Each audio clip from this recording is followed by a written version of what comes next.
Do it's Chemdork. Hello everyone, this is Chemdork, and welcome to episode number 65 of Season 2 of my Buildcraft, where we play Minecraft with the mods Buildcraft, Thermal Expansion, and Forestry.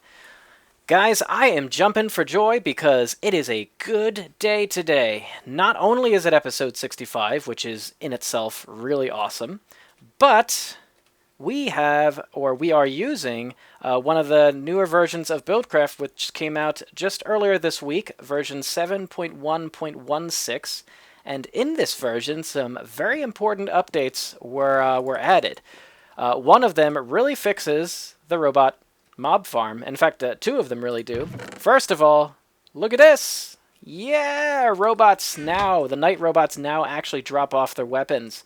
And that should fix us having some errant night robots just kind of hanging around in our item boxes here. So that should fix that. The other thing is that damage is now being recorded correctly for the robot knights. So no longer is it where they basically are punching your enemies. So the stone swords do more damage than wooden swords, and naturally diamond swords do the most damage, etc. So that is awesome. Awesome, awesome, awesome. And then in the sort of kind of second robot news in this version is that the tree farm can get even better than before, because in the tree farm now we can only plant the vanilla saplings. And what's been added is actually the ability to plant not just vanilla saplings, but all the other saplings as well from forestry. So we are going to have ourselves a real ball by expanding this tree farm. But that's for a later episode. For this episode, let's actually concentrate on one thing that I often overlook, which is kind of these things right here, right? This doorway. This is meant to be where a door would sit, and well, let's go ahead and get started on this. So I have a door here. We're gonna put in some doors, and we might since we have the robot tree farm or the robot mob farm activating now, and oh yeah, see, look at that. Wait, we still have that item glitch here. It's actually hilarious. I want to keep that. Did you guys see that? Okay. Well, someone was mentioning that was really awesome and they wanted to see that in a previous episode. Well, apparently it's still there. That's weird.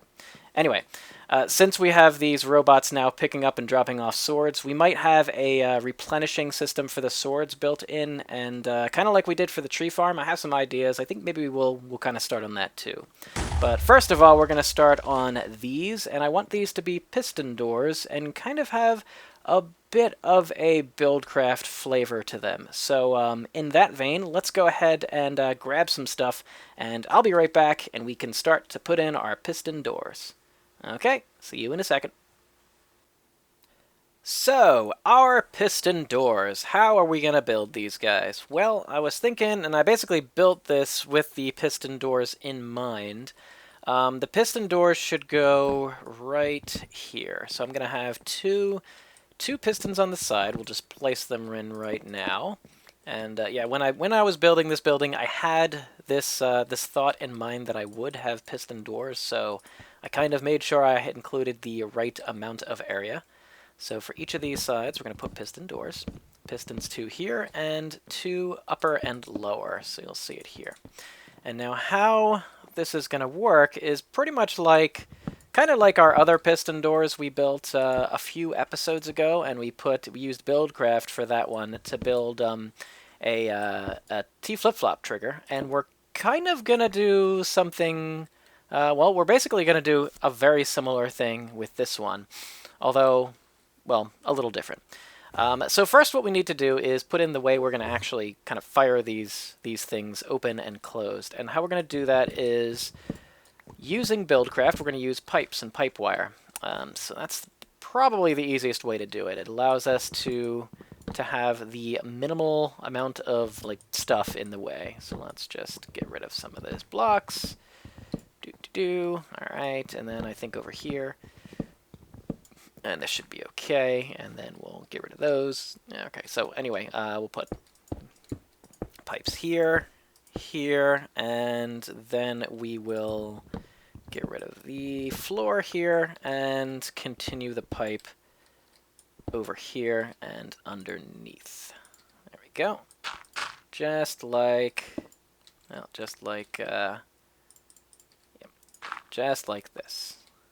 And I will once again remind you guys. Oh, thank you, Picker Robot, but I was going to pick that up. Okay. He was like on it like a flash. He was like, I got it, boss. I got it. Don't worry. Well, thank you, but I really didn't really want you to do that, but that's okay. Okay, here we go. No, and one more underneath here. Okay, so we're done. So here we go. Structural pipe. What is this for? Well, it's for our wire. We're going to use red pipe wire because it's cheap and easy. And we're just going to run the red pipe wire all through here. Just holding it down, and then it's running all here. Okay, cool. And then what we should only need is, well, I don't need iron, but I'm going to just use it because I have it. Yeah, so if this gets a red pipe signal, do the redstone signal. In fact, maybe I'll set it so that when it's off, do the redstone pipe signal. Or do the redstone signal. Yeah, that might actually be better. Okay, so there we go. And I'll just copy that so that we can put it the same way for this and the same way for this. We only need the top one here. So, boop, there we are. And last but not least, you up there. Okay, cool. So there we are. So now it is a closed, a closed gate. That's great. A closed gate. We need a way to open this. So the way we're going to open this is by toggling this pipe wire signal. So we're going to turn it on, and when we turn this on, it actually opens it up. I mean, we can do that real easily by just putting a, just hooking this up right here. Maybe like right here, and say if it's getting a red signal, turn on the pipe wire. There we go. And then just stick a button over here. I think I got one in this backpack. Yes, I do. I have 3. Excellent. And and then when I do this, it opens, and then of course it closes right away. So what we want to have happen is we're going to have a button here and here. When I push them, it is going to open, but it's going to stay open. And you guys know that the way in which we're going to probably get it to stay open is related to the RS NOR latch. And then in order to close it, I'm just going to have a button, a series of, on the other side of the door, I'm going to have a series of, whatchamacallit? Pressure plates. Yes, pressure plates. Probably the wooden variety. I have them probably somewhere in here somewhere. So yeah, so that's how it's going to work, but it's a little bit more involved than that. We basically need this button to function to either open or close the door, depending on its current state, and the same way with those pressure plates over there. It isn't a completely automatic, fully functioning door, but that's it. That is okay. We can probably build that into it a little bit later if we wished, but that's what we're going to basically do. We're going to set up kind of like the same setup as before, except this time we have a lot more area underneath, so we may not use a full-on Buildcraft deal, but we'll basically use something pretty similar. So okay, let me grab some stuff and we'll get back to doing it. See you in just a minute. So now that we have the basis of what our doors are going to be using to operate, let's go ahead, before we put the actual redstone in and kind of finish this off, let's talk a bit about how it's going to work. So just to be clear, when I push this button, the doors are going to open, but then I want to have the ability so that this button can either open or close the doors. It just depends on what state the doors in are at the time. Meaning that this button needs to be a toggle switch. And likewise, the pressure plates that are sitting right here need to function as a toggle switch as well. Whenever I push them, the door basically does the opposite of whatever it's doing at the moment. If it's closed, it opens, and if it's open, it closes.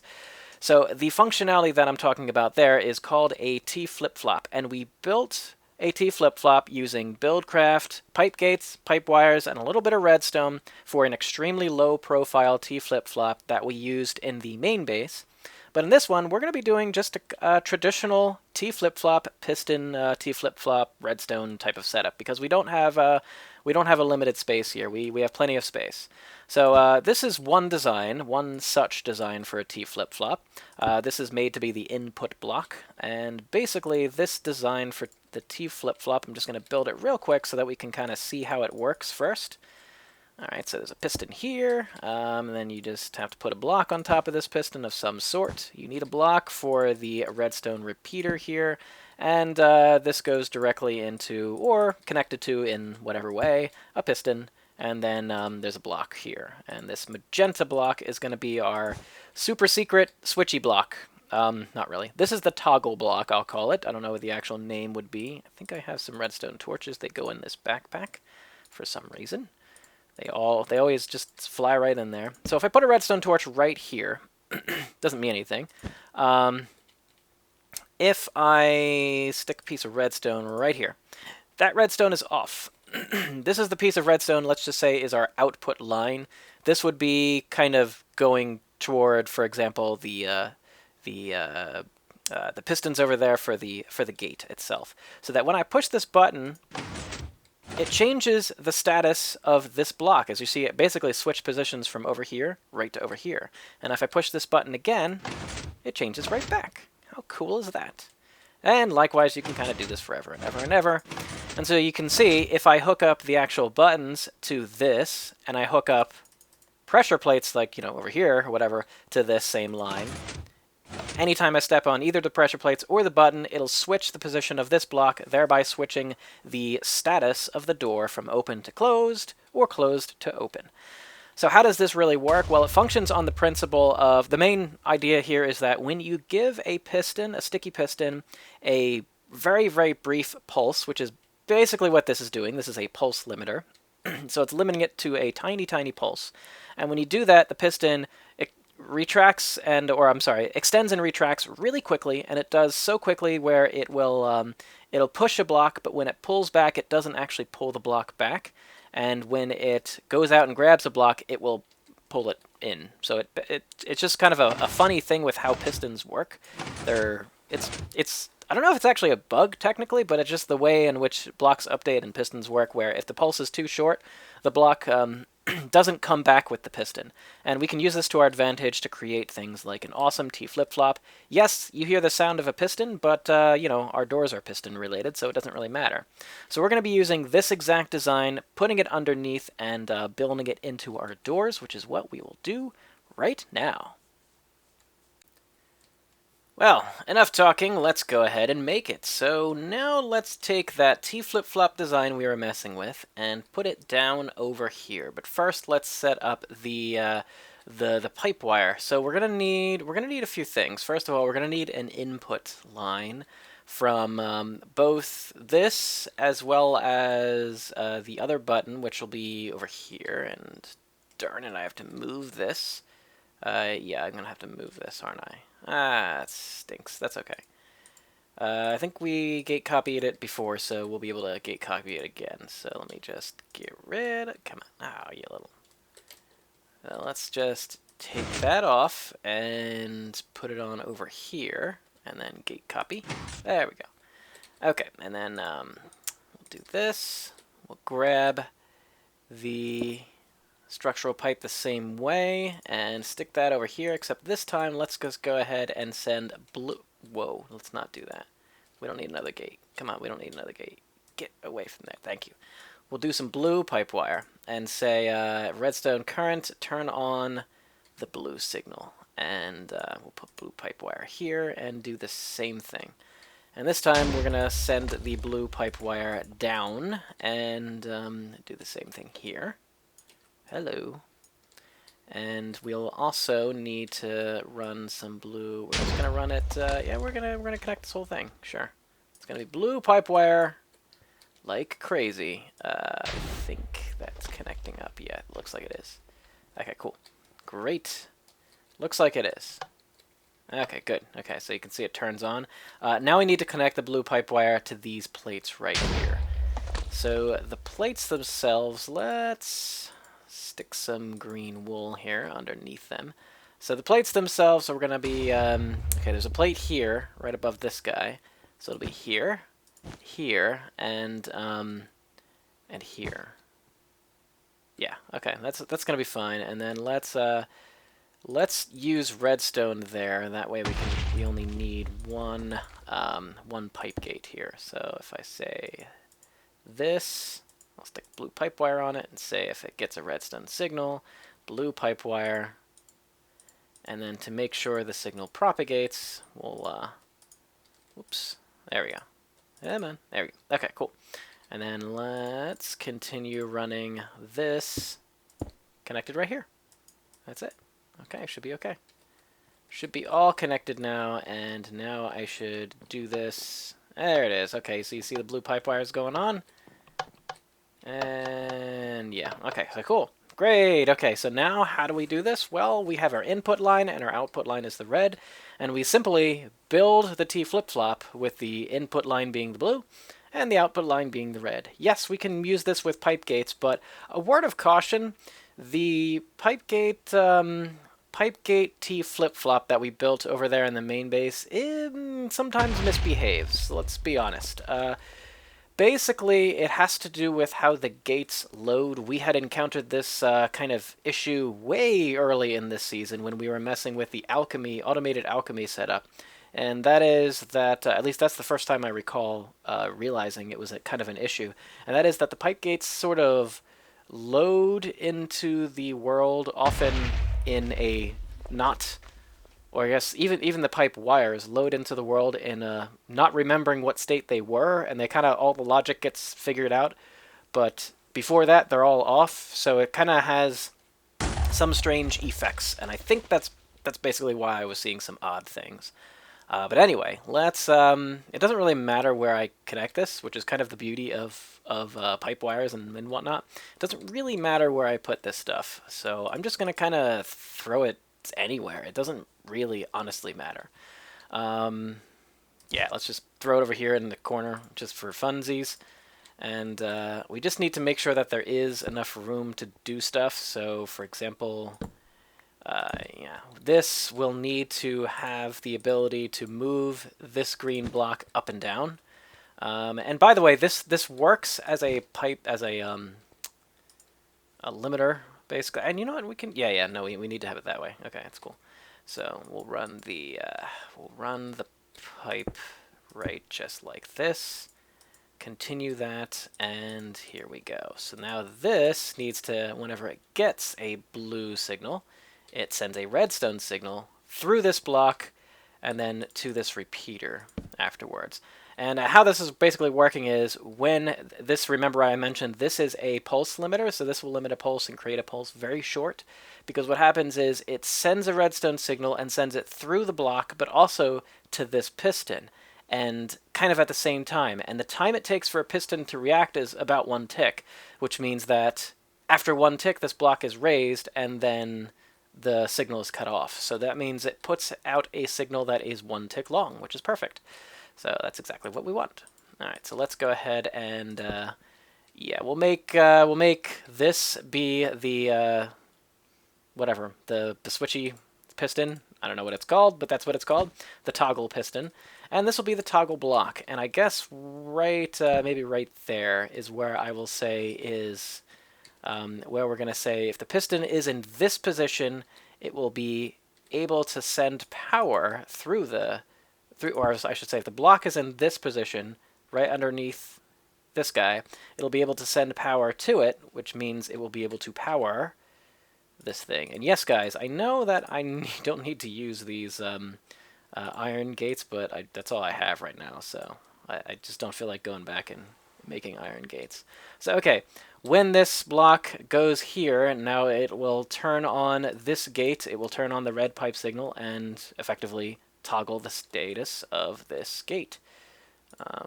Or this, yeah, this is a gate, sure, why not, this door. So it's not pretty right now, but that's okay. Let's add a button to make it more functional over here.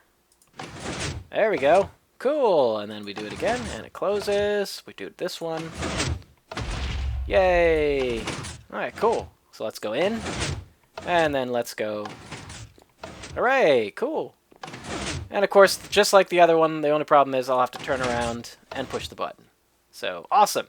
Okay, so let's close this up. I'm gonna kind of close things up there, and I'll be right back. All right, so this does it. Now it functions just like it should. And I'm really happy with it. So it's done, right? Not quite, because yuck, ugly. Ugly, ugly pipe wire, but that's okay. We can use facades. We barely use facades at all, but look at what facades can do. I think you can stick them on the side. Wait, what did I just do? Oh, that's weird. Can I take it off? That's interesting. Uh-oh. That's actually not interesting. Didn't know you could do that. Oh, weird. Cool. Interesting. Alright. Anyways, let's try to stick this on the side. I guess we can't. I think we actually have to take off. Here, let me make sure I'm grabbing it. So let's copy that. Let's take it off and let's put it on the side here. I think we gotta do that. And then we'll be okay. We'll just have to put this on the side. There we go. Okay, should still work. It's fine. Good. Awesome. And now we can put this on. Yeah, there we go. Okay, cool. So we just have to do that to the other side, and then we'll be all set. And over here, too. Okay, so I'll just do that. I'll put the facades on, and then I'll be right back. And now for something completely awesome. Not like, previously wasn't awesome, but our robot mob farm is working so well now that we are very often running out of stone swords to use, and the robots are dropping them off right over here. So sometimes they do still just break, but many times they drop them off properly. But they definitely need to pick them up very often. So just like we did for the tree farm, we're going to have a way of replenishing that sword system, or that sword chest automatically, where I don't have to mess with it. But unlike the tree farm, we're going to be doing it in a pretty efficient manner. I'm not going to take up too much space doing it. I want to keep it just on the top of here, just in a few blocks. So let's actually get to it, because we're going to be doing some really cool things. So first of all, how we're going to be making the stone swords is using an auto workbench. And I actually realized that the auto workbench is, we had to pull the item out from the tree farm, but the auto workbenches will give this item automatically to a hopper underneath it. So that can be an awesome way we can just do this. All right, no. Nope, there you go. Okay, so cool. So it needs cobblestone and sticks in order to do its thing. And what's going to be supplying that? Well, there's going to be... well, honestly, there's going to be a filtered buffer. I think that's actually the right way to do it. And the filtered buffer is going to be what contains both sticks and stones. And I believe that'll do it. Now, sticks and stones are fine. The filtered buffer will be fed by two things. Okay, there we go. We're cool. Yeah, okay. The first thing it's going to be fed by is this igneous extruder. And this igneous extruder, we have to say redstone control is ignored. Make sure that it's not under redstone control, because there is a there is a way in which we can supply redstone basically to this block. And for now, let's just say that here, the output is in the back.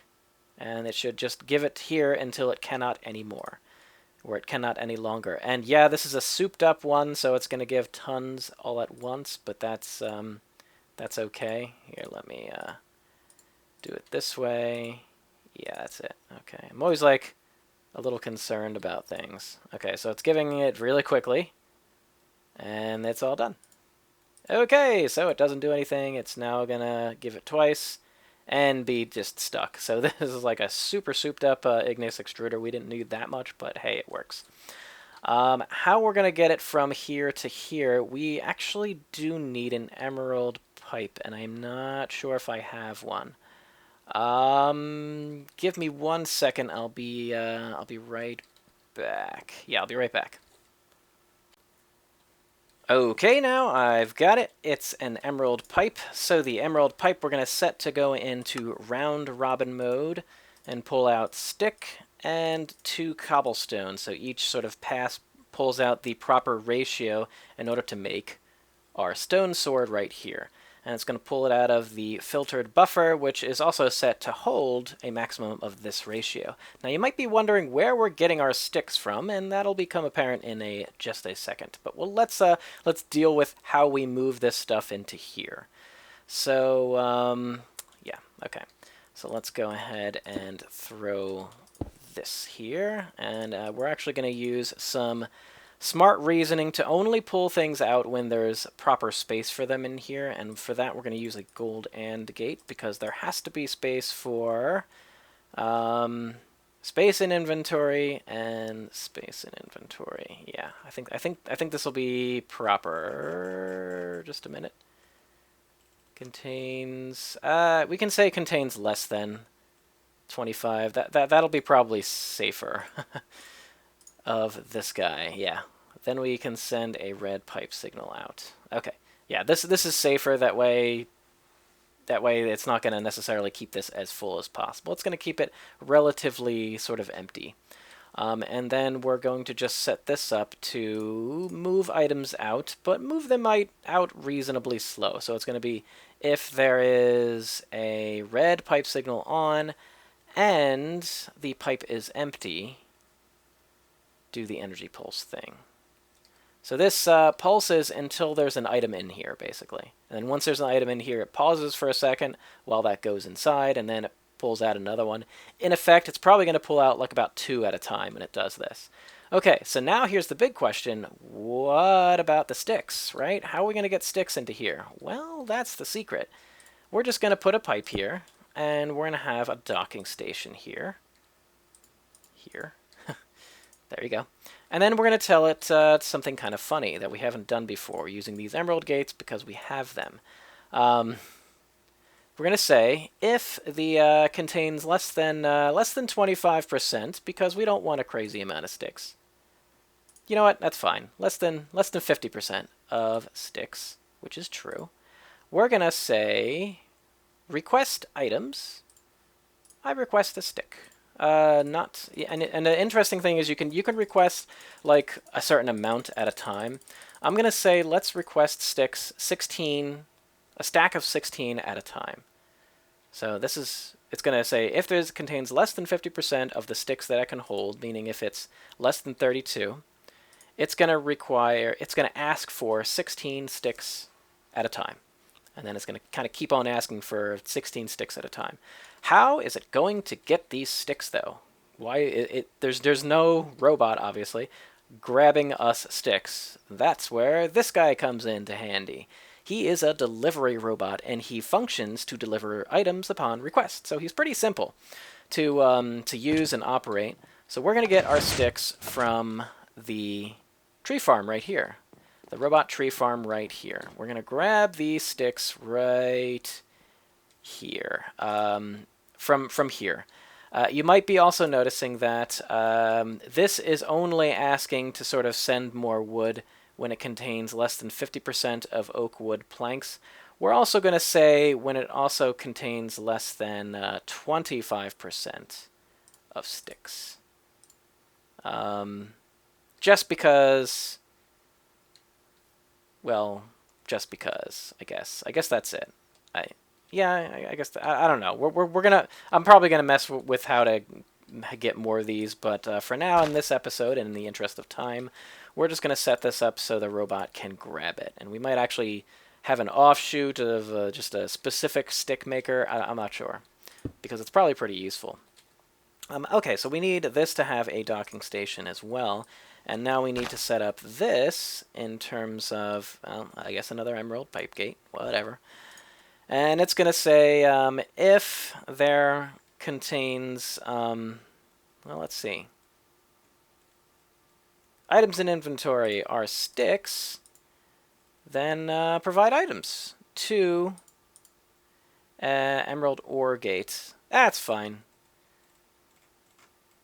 Items in inventory are sticks, and then for this one, we're going to actually say force robot.